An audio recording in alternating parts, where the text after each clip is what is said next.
Now I've put together about a 20 question little quiz here. You can use your book, take your time, stop on each little slides that comes up because they're going to go through them pretty quick. And here's the kicker. In order to get a copy of all the correct answers, I want you to send me an email, and that email is going to be listed at the end of this program. And you send me a little email, let me know you took the quiz and you'd like to have the quiz and answer sheet, and I'll be glad to send it to you. And please like, share, subscribe to these videos, and buy me a cup of coffee if you can, and it's appreciated. Thank you very much.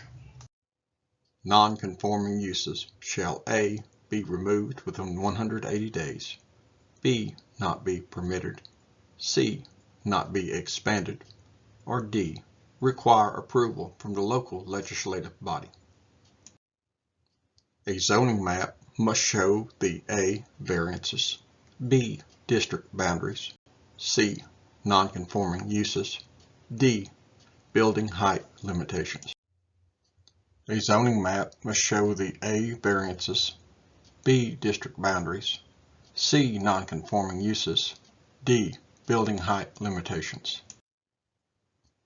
The two parts of a zoning ordinance are A, the building code and the zoning code, B, lot coverage and height restrictions, C, zoning districts and conditional uses, D, a map and a text. The purpose of zoning is to A, hinder commercial development, B, control public property, C, protect the general welfare, D, correct present housing violations. Which is not an objective of zoning? A, economical use of land, B, efficiency, C, complementary structures, D, exclusion of undesirable uses. The authority for local governments to adopt and enforce zoning legislation is granted by A, state enabling legislation, B, federal enabling legislation, C, private citizens, D, public interest lobbies. A hearing examiner shall A, submit a decision within 10 days, B, submit a decision within 30 days, C, be appointed by the code official, D, be allowed to be a member of the legislative body. The Standard Zoning Enabling Act was established by the U.S. Department of Commerce in A, 1964, B, 1981, C, 1924, or D, 1861. Blank are easements that specifically grant the holder the right to travel over another's property. A, setbacks, B, right-of-ways, C, eminent domain, D, covenants. A, or an, is a survey that shows all utilities on the property as well as the setbacks for the proposed structure and is necessary for the performance of a proper plan review. A, easements, B, site plan, C, plot plan, D, covenant.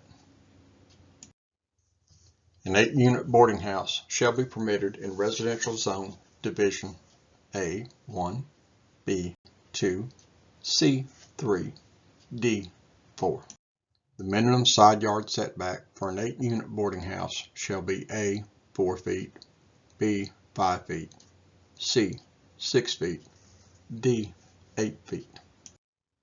Off-street parking for a warehouse shall be 1 per blank gross square feet. A, 500 gross per square foot, B, 500 net per square foot, C, 800 net per square foot, D, 800 gross per square foot. Just to clarify, Doles Enterprises is Michael and Sharon Doles, and that's the picture of us you see. And we just appreciate everything you folks can do to help us promote this channel by liking and subscribing. So please continue through the videos and support us in any way you can so we can continue to offer this kind of training free of charge to other folks. You have a blessed day. Parking stalls shall be A, asphalt, B, 14 feet deep, C, 12 feet wide. D. Striped. A zoning approval shall expire blank if the use or activity is not established. A. 3 months. B. 10 working days. C. 180 days. D. By the Board of Adjustments. A porch may project in the front yard. A. Under a roof. B. 6 feet on the second level. C. 6 feet. D. To the public right-of-way. The minimum distance between the property line and the building line is commonly referred to as the A. List pendants, B. Setback, C. Easement, D. Right-of-way.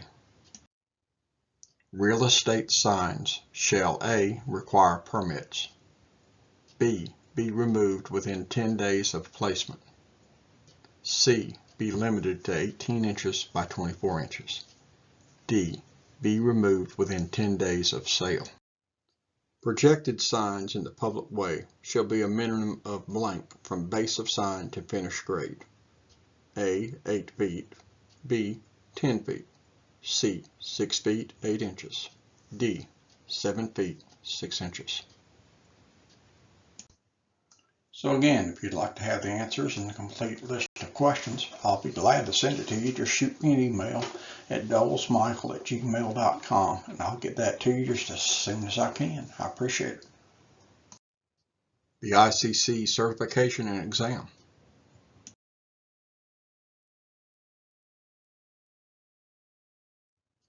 The ICC certification program is the oldest, largest, and most prestigious credentialing program for construction code administration and enforcement professionals in the United States.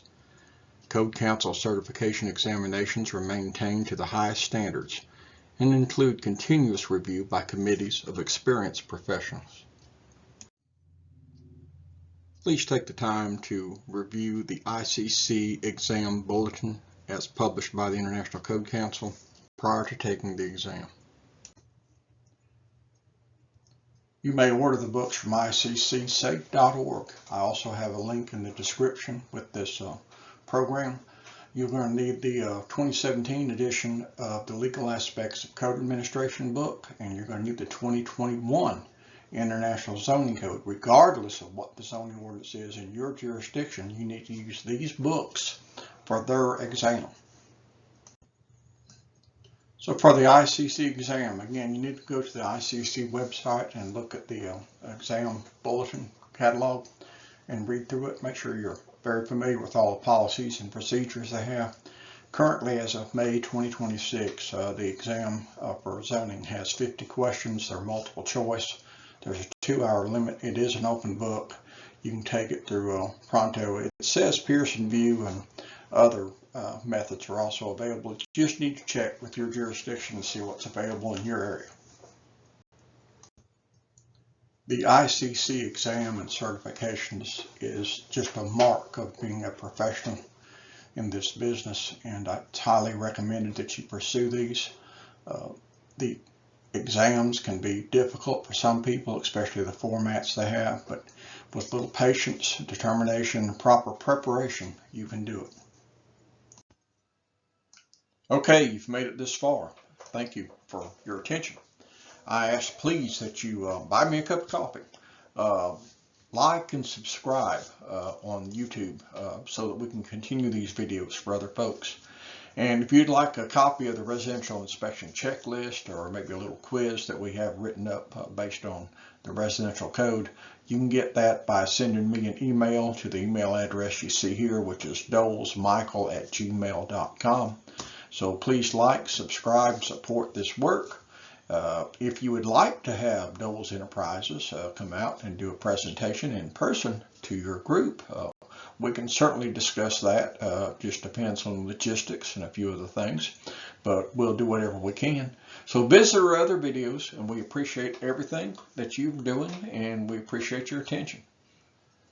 Mike Doles again. Just wanted to let you know that we're concluding this session and ask you to please go to the next session and take your time. Please like and subscribe to this YouTube channel. This is how we're able to offer this free. And also anything you can do to buy me a cup of coffee or any other way you can do to help support this, we certainly do appreciate it. So just proceed to the next session. Take it at your own pace. Don't become overwhelmed. You're not going to know it all to begin with if you're just now starting out in this profession as a building inspector.